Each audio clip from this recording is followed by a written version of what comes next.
everyone, welcome back to Shri Raksha Academy. In today's video, we are going to understand some more grammar part as well as the pedagogy portion. Okay? Without wasting further delay, let's start with the first question.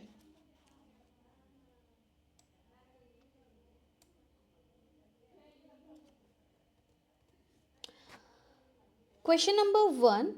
The phrase heaven under the hill is an example of. तो हम लोगों को एक sentence दिया गया है which is heaven under the hill. ये कौन से पार्ट का एग्जाम्पल है? ಯಾವ ಪಾರ್ಟ್ ಎಕ್ಸಾಂಪಲ್ ಇದೆ? Okay, so options are simile, metaphor, alliteration, personification. Okay, 4 parts ಕೊಟ್ಟಿದ್ದಾರೆ. ಇವು ಯಾವ ಪಾರ್ಟ್ಸ್ ಅಂತ ಹೇಳಿ ನಿಮ್ಗೆ ಆಲ್ರೆಡಿ ಗೊತ್ತಿರಬೇಕು. ಓಕೆ, ಸೊ ಇವು ಫಿಗರ್ಸ್ ಆಫ್ ಸ್ಪೀಚ್ ಅಂತ ಹೇಳಿ ಹೇಳ್ತೇವೆ ನೋಡ್ರಿ. Okay, need to take some pen. Yes. Okay, so these are called as figures of speech. Figures of speech, parts of speech ಮೇಲೆ ಒಂದು ಕ್ವೆಶನ್ ಆಗುತ್ತೆ ಅಂತ ಹೇಳಿದ್ವಿ. ಹೋದ್ಸಲ ನಾವು 2 ಪಾರ್ಟ್ಸ್ ಆಫ್ ಸ್ಪೀಚ್ ಮೇಲೆ ಕ್ವಶನ್ಸ್ ನೋಡಿದ್ದು. ಇವಾಗ ನಾವು ಫಿಗರ್ಸ್ ಆಫ್ ಸ್ಪೀಚ್ ಮೇಲೆ ಕ್ವಶನ್ ನೋಡ್ತಾ ಇದ್ದೀವಿ.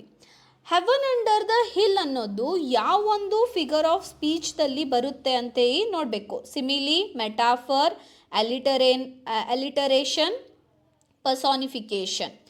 ಓಕೆ, ಸೊ ಇವಾಗ ನಿಮ್ಗೆ ಆಲ್ರೆಡಿ ಗೊತ್ತಿದ್ದರೆ ನಿಮ್ಗೆ ಆನ್ಸರ್ ಆಲ್ರೆಡಿ ಗೊತ್ತಿರಬೇಕು. ಫಿಗರ್ಸ್ ಆಫ್ ಸ್ಪೀಚ್ ನಿಮ್ಗೆ ಆಲ್ರೆಡಿ ಬರ್ತಾ ಇದ್ದರೆ ನೀವು ಆಲ್ರೆಡಿ ಆನ್ಸರನ್ನು ಟಿಕ್ ಮಾಡಿರಬೇಕು. ಈಗ ಯಾರಿಗೆ ಫಿಗರ್ಸ್ ಆಫ್ ಸ್ಪೀಚ್ ಗೊತ್ತಿಲ್ಲ ಅವರು ಬೇಸಿಕ್ದಿಂದ ಅಂಡರ್ಸ್ಟ್ಯಾಂಡ್ ಮಾಡ್ಕೊರಿ ಎಷ್ಟು ಫಿಗರ್ಸ್ ಆಫ್ ಸ್ಪೀಚ್ ಇದ್ದಾವೆ, ಯಾವ್ಯಾವ ಫಿಗರ್ಸ್ ಆಫ್ ಸ್ಪೀಚನ್ನು ನಾವು ಅಂಡರ್ಸ್ಟ್ಯಾಂಡ್ ಮಾಡ್ಕೋಬೇಕು, ಯಾವ ಸೆಂಟೆನ್ಸು ಯಾವ ಫಿಗರ್ಸ್ ಆಫ್ ಸ್ಪೀಚ್ದಲ್ಲಿ ಬರುತ್ತೆ ಅಂತೇಳಿ ನಾವೇನು ಮಾಡ್ಕೋಬೇಕಂದ್ರೆ ಅಂಡರ್ಸ್ಟ್ಯಾಂಡ್ ಮಾಡ್ಕೋಬೇಕು.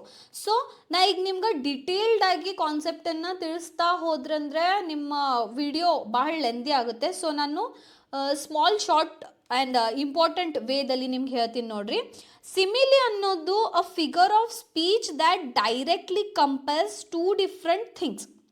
ಹಾಂ, 2 ಡಿಫ್ರೆಂಟ್ ಥಿಂಗ್ಸನ್ನು ಡೈರೆಕ್ಟ್ಲಿ ಕಂಪೇರ್ ಮಾಡುತ್ತೆ. ಯಾವುದು? ಸಿಮಿಲಿ. 2 different things. ಮತ್ತೊಂದು ಏನು ನಾವು ನೆನಪಿಟ್ಕೋಬಹುದು ಸಿಮಿಲಿದಲ್ಲಿ ಅಂದರೆ ಒಂದು ಸೆಂಟೆನ್ಸ್ದಲ್ಲಿ, okay, I am repeating this, ಒಂದು ಸೆಂಟೆನ್ಸ್ದಲ್ಲಿ ಲೈಕ್ ಅಥವಾ LIKE ಲೈಕ್ ಅಥವಾ ಆ್ಯಸ್ ಅನ್ನೋದು ಬಂತಂದರೆ ಕಣ್ಮುಚ್ಚಿ ಅದನ್ನು ಸಿಮಿಲಿ ಅಂತ ಹೇಳಿ ಟಿಕ್ ಮಾಡ್ರಿ. अंडरस्टूड? अभी एक सेंटेंस में अगर लाइक और एज यूज हो रहा है तो उसको सिमिली ऑप्शंस टिक कर दो. ठीक है, अब देखेंगे मेटाफर. मेटाफर ಅಂದ್ರೆ ಆಪೋಸಿಟ್ ಆಫ್ ಸಿಮಿಲಿ. ಸೆಂಟೆನ್ಸ್ದಲ್ಲಿ ಲೈಕ್ ಮತ್ತು ಆ್ಯಸ್ ಬರಲಿಲ್ಲ ಅಂದರೆ ಮೆಟಾಫರ್. ಅಲಿಟರೇಷನ್ ಅಂದರೆ ಏನು? Very easy. Okay, repetition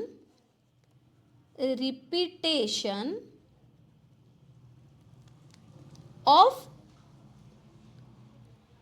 consonant words. Consonant words ಅದು ರಿಪಿಟೇಷನ್ ಆಗ್ತಾ ಇದ್ದರೆ ದ್ಯಾಟ್ ಈಸ್ ಅಲಿಟರೇಷನ್. ಪರ್ಸಾನಿಫಿಕೇಶನ್ ಅಂದರೆ giving human qualities to non human things. Okay, human ಕ್ವಾಲಿಟೀಸನ್ನು ನಾನ್ ಲಿವಿಂಗ್ ಥಿಂಗ್ ಅಥವಾ ನಾನ್ ಹ್ಯೂಮನ್ ಥಿಂಗ್ಸ್ಗೆ ಅಪ್ಲೈ ಮಾಡೋದನ್ನೇ ಪರ್ಸಾನಿಫಿಕೇಶನ್. ಹ್ಯೂಮನ್ ಕ್ವಾಲಿಟೀಸ್ಗೆ ನಾನ್ ಲಿವಿಂಗ್ ಅಥವಾ ನಾನ್ ಹ್ಯೂಮನ್ ಥಿಂಗ್ಸ್ಗೆ ಅಡಾಪ್ಟ್ ಮಾಡೋದನ್ನೇ ಏನೋ ಪರ್ಸಾನಿಫಿಕೇಶನ್. ನೋಡ್ರಿ, ಒಂದೊಂದು ಎಕ್ಸಾಂಪಲ್ಸ್ ಕೊಡ್ತೇನೆ ನೋಡ್ರಿ ನಿಮ್ಗೆ. So as I told you earlier, like ಮತ್ತು ಆ್ಯಸ್ ಯೂಸ್ ಆತಂದರೆ ಏನು? Simile. Okay, brave as a lion. Brave as lion or shines like a diamond. Okay, as use ಆಗಿದೆ, ಲೈಕ್ ಯೂಸ್ ಆಗಿದೆ, ದೆನ್ ದಿಸ್ ಇಸ್ ಸಿಮಿಲಿ. ಇವಾಗ like ಮತ್ತು as use ಆಗಲಿಲ್ಲ ಅಂದರೆ metaphor. Alliteration ಅಂದರೆ ಏನು? ರಿಪಿಟೇಷನ್ ಅಂತ ಹೇಳಿದ್ದೆ. Okay, repetition. ಯಾವುದ್ರದ್ದು ರಿಪಿಟೇಷನ್? ಕಾನ್ಸೋನೆಂಟ್ ವರ್ಡದ್ದು. Peter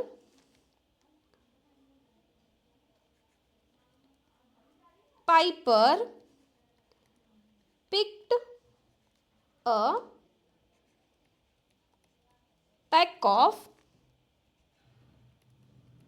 pickled peppers. ಓಕೆ, ಇಲ್ಲಿ ನೋಡ್ರಿ, ಒಂದೇ ವರ್ಡ್ ಪಿ ಇದೆ. ಪಿ ಅನ್ನೋದು ಕಾನ್ಸೋನೆಂಟ್ ವರ್ಡ್ ರಿಪಿಟೇಷನ್ ಆಗ್ತಾ ಇದೆ. ಓಕೆ, ಸೊ ರಿಪಿಟೇಷನ್ ಆಗ್ತಾ ಇತ್ತಂದ್ರೆ ಅದು ಅಲಿಟರೇಷನ್. ಪರ್ಸಾನಿಫಿಕೇಶನ್ ಅಂದರೆ sun is given the human action, like the sun smile down on us. The sun smiled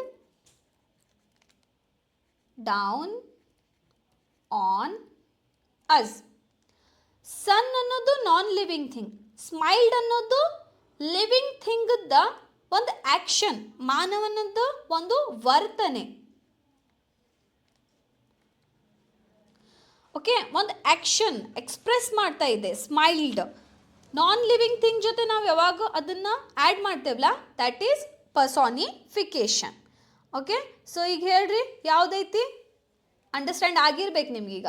S, like ಮತ್ತು ಆ್ಯಸ್ ಯೂಸ್ ಆಗಿಲ್ಲ, that is why this is metaphor. Okay, moving to the next question here.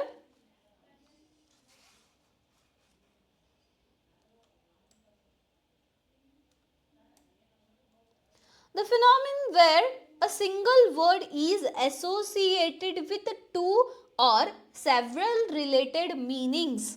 Meaning is known as. ಒಂದು ವಾಕ್ಯವನ್ನು ಅವರು already ಕೊಟ್ಟಿದ್ದಾರೆ, options ಅನ್ನು ಕೊಟ್ಟಿದ್ದಾರೆ. ಆ ವಾಕ್ಯ ಯಾವ ಆಪ್ಷನ್ ಜೊತೆ ಹೊಂದುತ್ತೆ ಅಂತ ಹೇಳಿ ನಾವು ನೋಡಬೇಕು. Homonyms, homographs, polysemy, homonymy. ಇದಕ್ಕೆ ನಿಮ್ಗೆ ಏನಾಗಬೇಕಂದ್ರೆ ಪ್ರತಿಯೊಂದು ಆಪ್ಷನ್ಸ್ ಬಗ್ಗೆ ಗೊತ್ತಿರಬೇಕು. ಅವಾಗ ಮಾತ್ರ ನೀವು ಈ ಸೆಂಟೆನ್ಸನ್ನು ಈಸಿಲಿ ಅಂಡರ್ಸ್ಟ್ಯಾಂಡ್ ಮಾಡಿಕೊಂಡು ಹೇಳ್ಕೋಬೋದು. ಓಕೆ, ಹೋಮೋನಿಮ್ಸ್ ಅಂದರೆ ಏನು? Words that spelled the same, sound the same, but have different meanings. Sound same ಇರುತ್ತೆ, ಸ್ಪೆಲ್ಲಿಂಗ್ ಅಂದರೆ ಪ್ರೊನೌನ್ಸಿಯೇಷನ್ ಸೇಮ್ ಇರುತ್ತೆ, ಆದರೆ ಸ್ಪೆಲ್ಲಿಂಗ್ ಮತ್ತು ಮೀನಿಂಗ್ಸ್ ಡಿಫ್ರೆಂಟ್ ಇರುತ್ತೆ.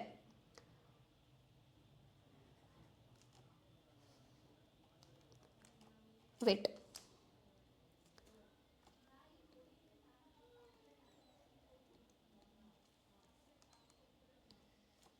ಓಕೆ,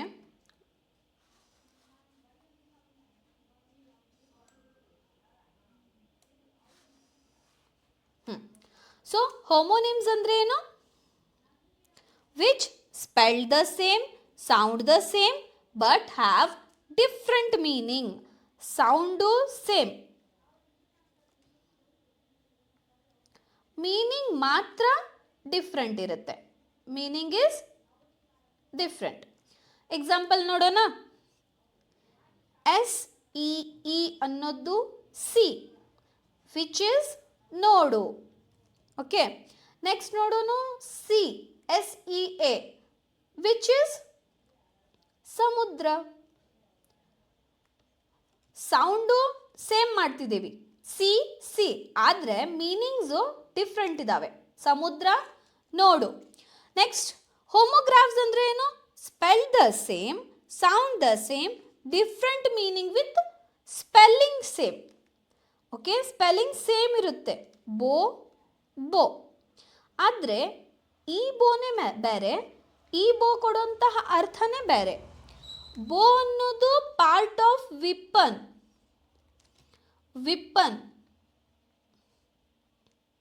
ಒಂದು ಆಯುಧದ ಪಾರ್ಟ್ ಅಂತ ಹೇಳ್ಬೋದು. ನೆಕ್ಸ್ಟ್ ಬೋ ಏನಿದೆಯಲ್ಲ ಅದು to bend forward. To bend forward, bowing ಅಂತ ಹೇಳ್ತೇವಲ್ಲ ಆ ಥರ. ठीक है. Polysemy. Polysemy is nothing but one word related meaning. ಒಂದು ವರ್ಡ್ ಅದಕ್ಕೆ ರಿಲೇಟೆಡ್ ಆಗಿ ಮೀನಿಂಗ್ಸ್ ಕೊಡ್ತಾರೆ. ರಿಲೇಟೆಡ್ ಮೀನಿಂಗ್ ಯಾವುದು ಒಂದು ಕೊಡ್ಲಾ, ಒಂದು ಎಕ್ಸಾಂಪಲ್ ಹೇಳಲಾ? See, head. ಹೆಡ್ ಅನ್ನೋದು ಪಾರ್ಟ್ ಆಫ್ ಅ ಬಾಡಿ.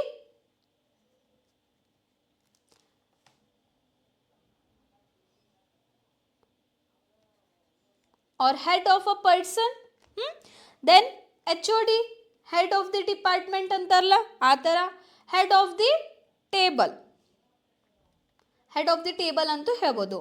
ಹೋಮೋನಿಮಿ ಅಂದರೆ ಇವು ಸಹ ಸ್ಪೆಲ್ ಸೇಮ್ ಇರುತ್ತೆ, ಸೌಂಡ್ ಸೇಮ್ ಇರುತ್ತೆ, ಅದರ ಕಂಪ್ಲೀಟ್ ಡಿಫ್ರೆಂಟ್ ಮೀನಿಂಗನ್ನು ಅರ್ಥ ಕೊಡುತ್ತೆ. ಕಂಪ್ಲೀಟ್ ಡಿಫ್ರೆಂಟಾಗಿ ಅರ್ಥ ಕೊಡುವಂಥದ್ದು. For example, homographs. Bat, bat. Bat ಅನ್ನೋದು ಒಂದು ಬಾವಲಿ, ಮತ್ತೊಂದು bat sports equipment. Okay, so the phenomenon where a single word is associated with several meaning, related meaning, several meaning ಒಂದೇ. So that is called as polysemy. Next, move to the third question of this class. This question is based on pedagogy. Okay, if a student of language is cramming, ನೋಡ್ರಿ direct ಆಗಿ ಕೊಡೋದಿಲ್ಲ, ಕ್ರಾಮಿಂಗ್ ಅಂತ ಹೇಳಿ ಕೊಟ್ಟಿದ್ದಾರೆ. ಕ್ರಾಮಿಂಗ್ ಅನ್ನೋದು ಅರ್ಥ ನಿಮ್ಗೆ ಆಲ್ರೆಡಿ ಗೊತ್ತಿರಬೇಕು. ಗೊತ್ತಿಲ್ಲ ಅಂದರೆ ಗೊತ್ತು ಮಾಡ್ಕೊಳ್ರಿ. ಕ್ರಾಮಿಂಗ್ ಅಂದರೆ ಕಂಠಪಾಠ ಮಾಡೋದು. ಕಡಿಮೆ ಸಮಯದಲ್ಲಿ ಕಂಠಪಾಠ, ಅಲ್ಪ ಸಮಯದಲ್ಲಿ ಕಂಠಪಾಠ ಮಾಡೋದನ್ನು ನಾವು ಕ್ರಾಮಿಂಗ್ ಅಂತೇವಿ. ಕ್ರಾಮಿಂಗ್ ಅನ್ನೋದು ಗೊತ್ತಾಯ್ತು. ಈಸಿಲಿ ಇದ್ರೊಳಗಿಂದ ಯಾವ್ದು ಆಪ್ಷನ್ ಇದೆ ಅಂತ ಹೇಳಿ ನೀವು ಟಿಕ್ ಮಾಡ್ಬೋದು. ಕ್ರಾಮಿಂಗ್, his or her answer, then he or she would not be able to.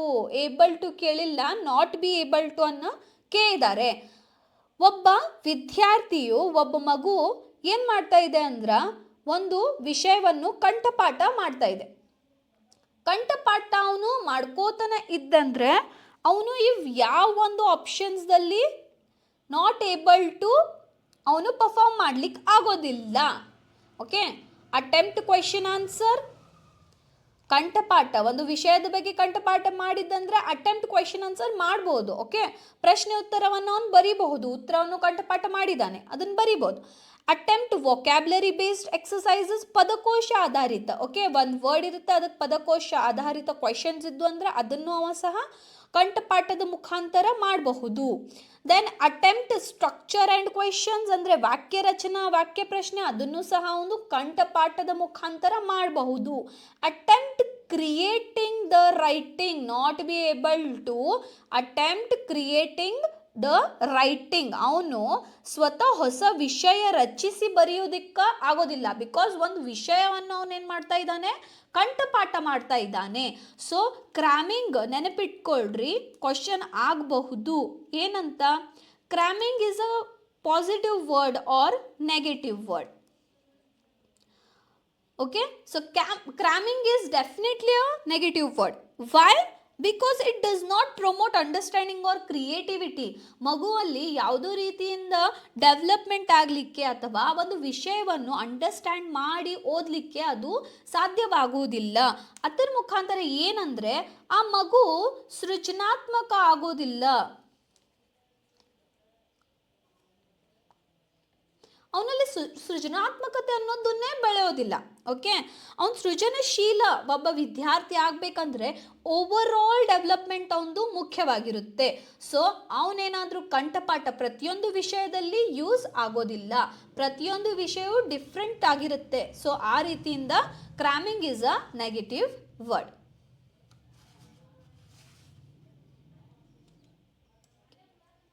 Next, yes, which of the following does not affect the intonation. So ಇವೆಲ್ಲ ಬೇಸ್ಡ್ ಆನ್ ಪೆಡಗಾಜಿ ಇದ್ದಾವೆ. ಅಥವಾ ನೀವೇನಾದರೂ ಬಿ ಎಡ್ದಲ್ಲಿ ಇಂಗ್ಲೀಷ್ ಆ್ಯಸ್ ಲ್ಯಾಂಗ್ವೇಜ್ ತೊಗೊಂಡಿದ್ರೆ ಇವೆಲ್ಲ ನೀವು ಕಲ್ತಿರಬೇಕು. First ಯಾವುದು affect ಆಗೋದಿಲ್ಲ ಅನ್ನೋದಕ್ಕಿಂತ ಮುಂಚೆ ಇಂಟೋನೇಷನ್ ಅಂದರೆ ಏನು ಅಂತ ಹೇಳಿ ನಾವು ನೋಡ್ಕೊತ ಹೋಗಬೇಕು. ಇದು the rise fall of pitch in a speech ಅಂತ ಹೇಳ್ತೀವಿ. Being a language teacher, you must and should adapt this intonation in your language teaching. Okay, intonation ಅನ್ನೋದು ಒಂದು ಲ್ಯಾಂಗ್ವೇಜ್ದಲ್ಲಿ ಬಹಳ ಮುಖ್ಯವಾಗಿದೆ. ವೈ? ಬಿಕಾಸ್ ಇದು ಒಂದು ಪಿಚ್ದಲ್ಲಿ, ಒಂದು ಸೌಂಡ್ ಸ್ಪೀಚ್ದಲ್ಲಿ ರೈಸ್ ಯಾವ ರೀತಿ ಆಗಬೇಕು ಮತ್ತು ಫಾಲ್ ಯಾವ ರೀತಿ ಆಗಬೇಕು ಅಂತೇಳಿ ತಿಳಿಸುತ್ತೆ. For example, once upon a time there was a king, like this. Story telling ಟೈಮ್ದಲ್ಲಿ ಒಂದು ಮಗುವನ್ನು ನಾವು ಯಾವ ರೀತಿಯಿಂದ ಪಿಚ್ಚನ್ನು ರೈಸ್ ಮಾಡಿ ಫಾಲ್ ಮಾಡಿ ಹೇಳ್ತೀವಲ್ಲ, ಅವಾಗ ಏನಾಗ್ತೈತೆ ಅಂದ್ರೆ ಮಗು ಇಂಟ್ರೆಸ್ಟ್ ಕೊಟ್ಟು ಕಲಿತಾನೆ. ಸೊ ಅಫೆಕ್ಟ್ ನಾಟ್ ಅಫೆಕ್ಟ್ ಕೇಳಿದ್ದಾರೆ. ಓಕೆ, ವಾಯ್ಸ್ ಪ್ರೊನೌನ್ಸಿಯೇಷನ್ ಅನ್ನೋದು ಅಫೆಕ್ಟ್ ಆಗೋದಿಲ್ಲ. ಯಾಕೆ ವಾಯ್ಸ್ ಮತ್ತು ಪ್ರೊನೌನ್ಸಿಯೇಷನ್ ಅಫೆಕ್ಟ್ ಆಗೋದಿಲ್ಲ? ಬಿಕಾಸ್ ಇಲ್ಲಿ ಸೌಂಡ್ ಪ್ರೊಡ್ಯೂಸ್ ಆಗ್ತಿದೆ. Only sound producing. Getting my point? Tone, rhythm, loudness ಮೂರು ಫೀಚರ್ಸು ಇಂಟೋನೇಷನ್ದಲ್ಲಿ ಬರುತ್ತೆ. That is why I am telling you focused on pedagogy, because pedagogy is very important. ಬೇಕಲ್ಲ 15 marks. So focus on pedagogy.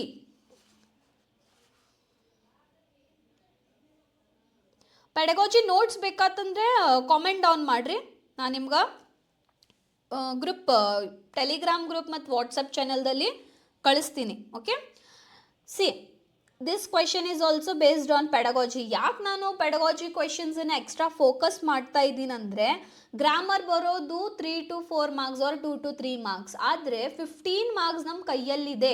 ನಾವೇನಾದರೂ detailed ಆಗಿ ಅದನ್ನು understand ಮಾಡ್ಕೊಂಡ್ರೆ ನಮ್ಮ 15 marks ಅಂತೂ ನಮಗೆ ಸಿಕ್ಕೇ ಸಿಗುತ್ತೆ. ಆ ರೀತಿಯಿಂದ ಪೆಡಗಾಜಿ ಎಕ್ಸ್ಟ್ರಾ ಸಾಲ್ವ್ ಮಾಡ್ತಾ ಇದ್ದೀನಿ. Okay, fifth question is dash are involved in thinking. Thinking ಅಂದರೆ ವಿಚಾರಣೆ, ಯೋಚನೆ ಅಂತ ಹೇಳಿ. ಈಗ ಥಿಂಕಿಂಗ್ದಲ್ಲಿ ಯಾವ ಆಪ್ಷನ್ಸು ಬರುತ್ತವೆ ಅಂತ ಹೇಳಿ ಕೇಳಿದ್ದಾರೆ. ಥಿಂಕಿಂಗ್ ಕೆ अंदर, ओके, थिंकिंग सोचना, सोचने में हमें कौन से ऑप्शंस इंपॉर्टेंट है?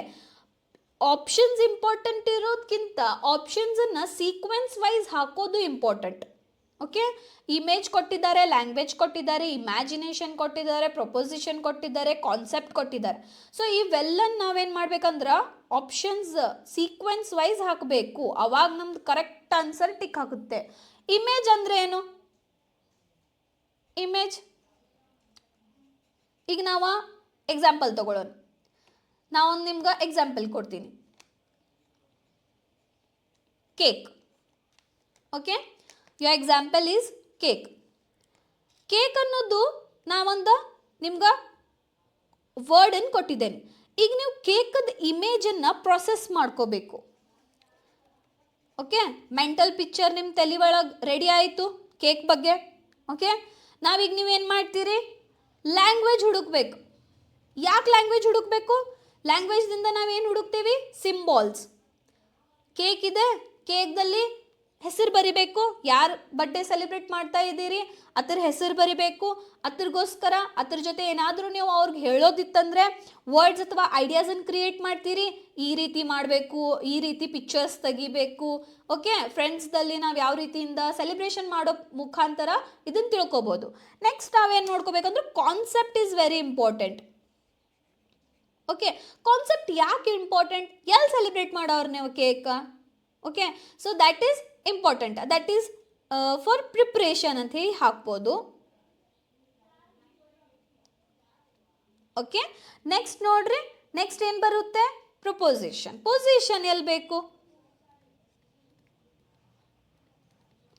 ಪ್ರಿಪ್ರೇಷನ್ ಆಯಿತು, ಎಲ್ಲ ಆಯಿತು, ಕನ್ಕ್ಲೂಡ್ ಮಾಡ್ತೀವಿ. ಓಕೆ. ಸೊ ಈ ರೀತಿಯಿಂದ ಒಂದು ಕೇಕ್ ಅನ್ನೋದು ಒಂದು ವರ್ಡನ್ನು ತಗೊಂಡು ನಾವು ಇಮೇಜ್ ಅದನ್ನು ಮೆಂಟಲ್ ರೀತಿಯಲ್ಲಿ ಫಸ್ಟ್ ಇಮೇಜನ್ನು ಕಾನ್ಸೆಪ್ಟನ್ನು ತಲೆ ಒಳಗೆ ಹಾಕೋತೀವಿ, ಲ್ಯಾಂಗ್ವೇಜ್ ಸಿಂಬಾಲ್ಸನ್ನು ಹುಡುಕ್ತೀವಿ, ಕಾನ್ಸೆಪ್ಟ್ ರೆಡಿ ಮಾಡ್ಕೋತೀವಿ, ಏನು ಮಾಡ್ತೀವಿ ಪ್ರೊಪೋಸಿಷನ್ ಅಂದ್ರೆ ಅದನ್ನು ಅಪ್ಲೈ ಮಾಡಿ ಮುಂದಿನ ಪ್ರೊಸೀಜರನ್ನು ಮಾಡ್ತೀವಿ. ಇಲ್ಲಿ ಒಂದೇ ಆಪ್ಷನ್ ಇದೆ, image, language, concept, proposition. Okay. Next question. Oh very important ಅಂತ ಹಾಕೇ ಬಿಡ್ತೀನಿ, ಮೋಸ್ಟ್ ರಿಪೀಟೆಡ್ ಅಂತ ಹೇಳ್ಬೋದು ನಾವು.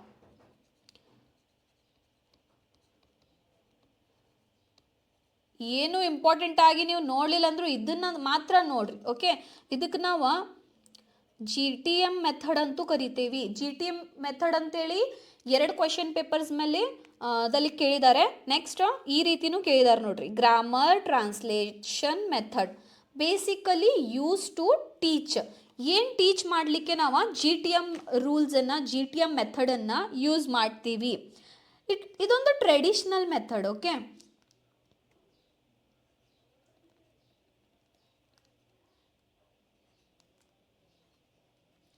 This one is a traditional method. Traditional method of language teaching. ಇಲ್ಲಿ ಏನು ಹೆಚ್ಚಿಗೆ ಫೋಕಸ್ ಇರುತ್ತೆ ಅಂದ್ರೆ learning grammar with rules. Okay, GTM is basically a traditional method of language teaching focusing learning grammar rules, all of this. Okay, ಈಗ ಆಪ್ಷನ್ಸ್ದಲ್ಲಿ ಏನೈತೆ, grammar, rules of any language usage, foreign language, classical language. ಈಗ ನಾ ಹೇಳಿದ ಪ್ರಕಾರ ನೀವು rules of any language usage ಅಂತ ಹೇಳಿ ತಿಳ್ಕೊಂಡು ಬಿಟ್ಟಿರಬೇಕು, ನಿಮ್ಮ ತಲೆ ಒಳಗೆ ಫಿಕ್ಸ್ ಆಗಿರ್ಬೇಕು ನೀವು. ಆದರೆ GTM method is basically used for foreign language. Okay. Why foreign language? ಹೆಂಗೆ ಹೇಳ್ತೀರಿ ನೀವು ಫಾರೆನ್ ಲ್ಯಾಂಗ್ವೇಜ್ ಅಂತೇಳಿ? ಸಿ, ಗ್ರಾಮರ್ ಕಲಿಬೇಕಂದ್ರೆ ನೀವು ಆಲ್ರೆಡಿ ರೂಲ್ಸ್ ಅಪ್ಲೈ ಮಾಡೇನೆ ಕಲಿತಾ ಇರ್ತೀರಿ. This is based on formal education. This is also based on formal education. Classical education is based on formal education. But foreign language ಕಲಿಬೇಕಂದ್ರೆ ನೀವು ಮೊದಲು ಏನು ಮಾಡಬೇಕು, ಅದ್ರ ಬಗ್ಗೆ ನಾಲೆಜ್ ತೊಗೋಬೇಕು, foreign language. Then after that you can apply some rules, methods. Then you have to adapt that method. Then you have to use the method in your day-to-day life. Okay? ಅವಾಗ ಮಾತ್ರ ನೀವು foreign ಲ್ಯಾಂಗ್ವೇಜನ್ನು perfect ಆಗಿ ಕಲ್ಕೋಬೋದು. ಇವೆಲ್ಲ ನಮ್ದು native ಅಂದರೆ easily ನಾವು ಕಲ್ಕೋಬೋದು. Grammar ಅಂತೂ ನಾವು ಫಾರ್ಮಲ್ ಎಜುಕೇಷನ್ದಿಂದ ಡೇ-ಟು-ಡೇ ಲೈಫ್ದಲ್ಲಿ ಕಲ್ಕೊತನ ಬರ್ತೀವಿ. So GTM is used for foreign language.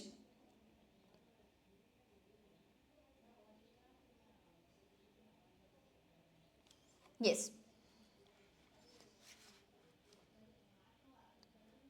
Next question. See. NCF 2005.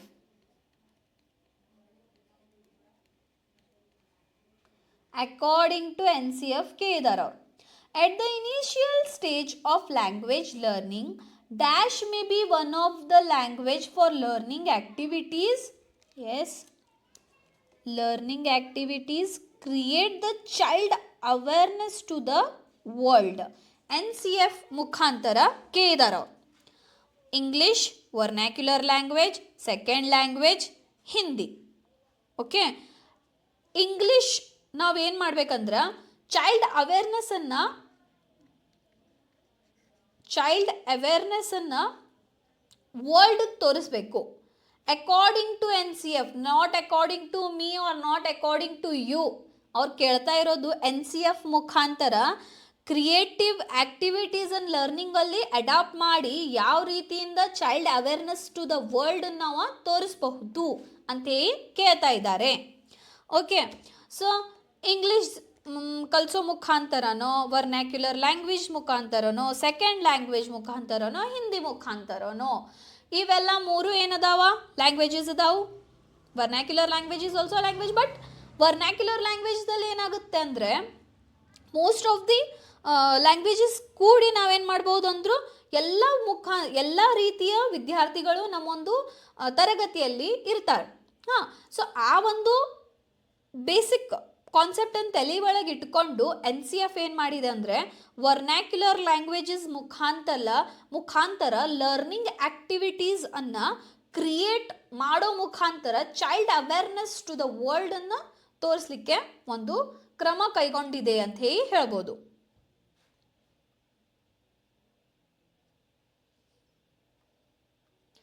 Okay, so the 8th question of this class: which of the following does not come under the principle of selection gradation? This is also based on pedagogy question. Yes, this is also based on pedagogy. ಇದಕ್ಕೆ ನೀವೇನು ಮಾಡ್ಕೋಬೇಕು, selection ಗ್ರೇಡೇಷನನ್ನು ಓದ್ಕೋಬೇಕು. Selection ಅಂದರೆ ಏನು and gradation ಅಂದರೆ ಏನು ಅದನ್ನು ನೀವು ಓದ್ಕೊಂಡ್ರೆ ಅಂದರೆ you will come to know that accuracy, availability, courage, frequency ಈಸಿಯಾಗಿ ನೀವು ತಿಳ್ಕೋಬಹುದು. ಓಕೆ, ಸೊ ಇಲ್ಲಿ ಅವೈಲಬಿಲಿಟಿ ಅಂದರೆ ಏನು? ಅವೈಲಬಿಲಿಟಿ का मतलब क्या है? Easy to access.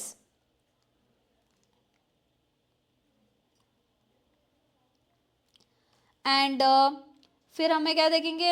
Frequency. Frequency का मतलब क्या है? How often a word is used.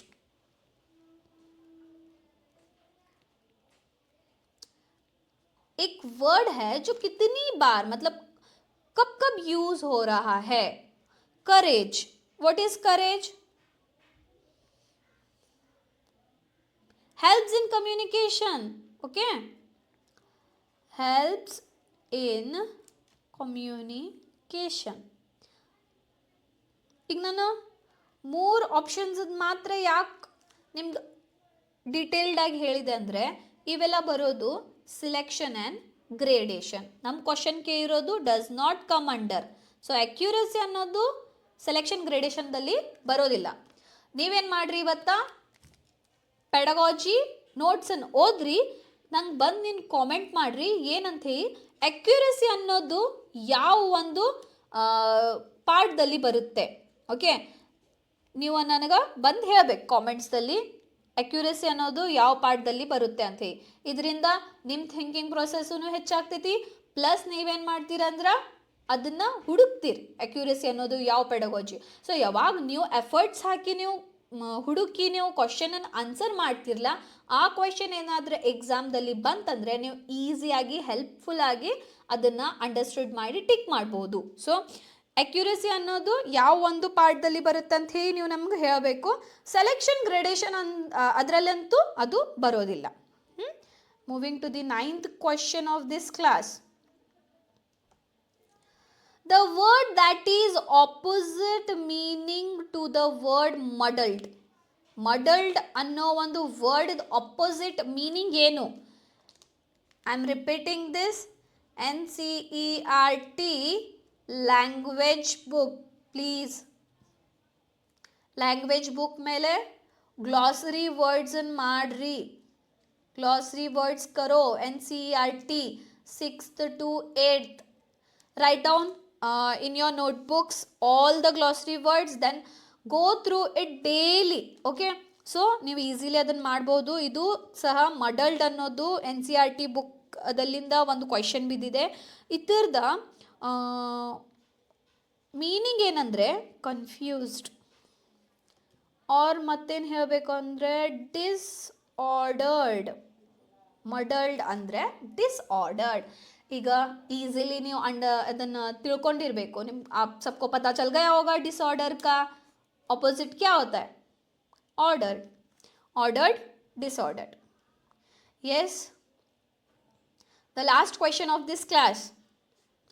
Positive interference is a kind of. positive interference क्या है, मतलब कौन से काइंड ऑफ, कौन से पार्ट का है? Target language, foreign language, pictorial language, native language. हाँ, ಇದೊಂದು ತಲೆ ಒಳಗೆ ಇಟ್ಕೋರಿ. Positive interference is a kind of native language, which influence that helps in learning and achieve target language. It is not target language, but it helps to achieve target language.